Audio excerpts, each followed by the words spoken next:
लोग मेरे पास आते हैं, वो कहते हैं हमने बदी तो कभी की नहीं, नेकी की और फल बदी मिल रहा है। ऐसा हो नहीं सकता कि तुम नेकी करो फल में बदी मिले।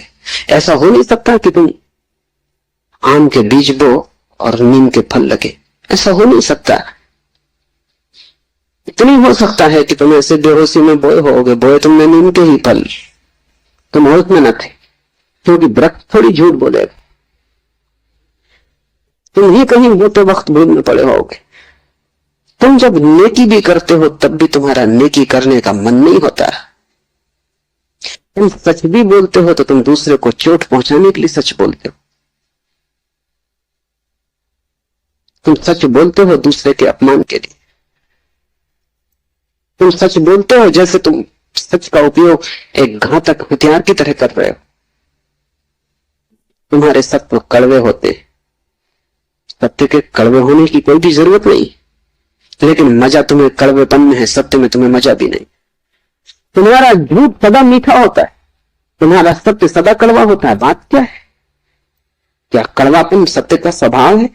क्या मिठास झूठ का हिस्सा है? नहीं। झूठ को तुम चलाना चाहते हो, तुम उसे मीठा बनाते, क्योंकि अगर वो मीठा ना होगा तो चलेगा नहीं। तो झूठ चलना मुश्किल, मिठास के सहारे ही चलेगा। जैसे कड़वी दवा की गोली पर हम मीठी परत चढ़ा देते, बच्चा मीठी गोली समझ के खा लेता है, और जब तक कड़वेपन का पता चलता है तब तक गोली भीतर जा चुकी है। तुम झूठ को मीठा बनाते क्योंकि तुम झूठ चलाना चाहते, तुम सत्य को कड़वा बनाते हो क्योंकि सत्य से तुम केवल चोट करना चाहते हो, उसको चलाना नहीं चाहते। तुम सत्य बोलते ही तब हो जब तुम सत्य का इस तरह उपयोग कर सको कि वो झूठ से बदतर साबित हो, तभी तुम बोलते हो। तुम बेहोश हो, तुम्हारे कृत्यों का तुम्हें कुछ पता नहीं है कि तुम क्या कर रहे हो। इसे थोड़ा होश पूर्वक देखना शुरू करो। जो तुम बोलना चाहते हो वही बोले, या तुम कुछ और बोल गए? क्या तुमने यही सोचा था बोलने के लिए जो तुम बोले? मार्क ट्वेन लौटता था एक रात, उसकी पत्नी ने पूछा, घर आया, पत्नी ने पूछा कैसा रहा व्याख्यान? वो व्याख्यान देने गया था। उसने कहा कौन सा व्याख्यान? जो मैंने तैयार किया था वो, या जो मैंने वहां दिया वो, या जो मैं चाहता था कि देता वो? कौन सा व्याख्यान? एक तो आदमी तैयार करता है और एक आदमी फिर जो देता है, उसमें बड़ा फर्क है।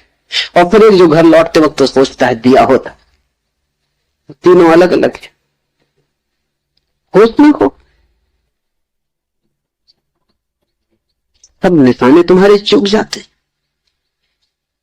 तुम्हारी जिंदगी में कभी भी कोई निशाना लगा?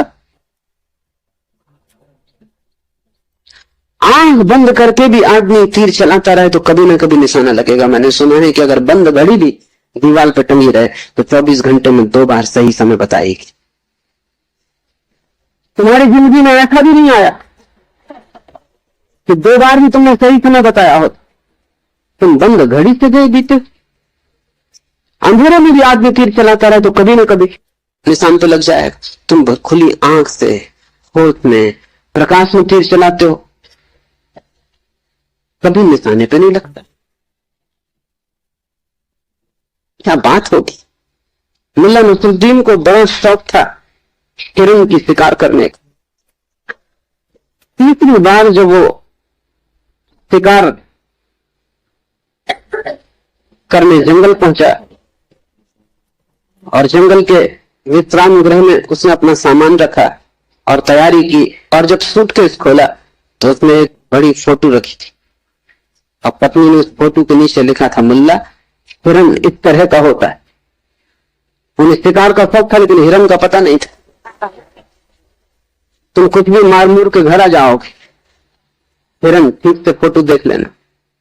तुम सब जगह चूक गए हो, वही तुम्हारे जीवन का दुख है।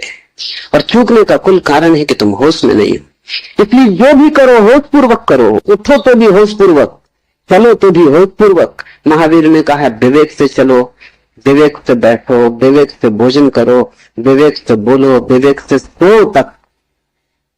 महावीर से कोई पूछता है कि साधु कौन, तो महावीर ने कहा जो अमूर्छित है। और असाधु कौन, तो महावीर ने कहा जो मूर्छित है, जो सोया सोया जी रहा है वो असाधु। जो जागा जागा जी रहा है वो साधु। यही क्यों कह रहे हैं चैतन्य आत्मा, चैतन्य को बढ़ाओ। धीरे धीरे आत्मा की झलक तुम्हारे जीवन में आनी निश्चित है। दूसरा सूत्र है ज्ञानम बंध, ज्ञान बंध है। बड़ी हैरानी का, ज्ञान के बहुत अर्थ है।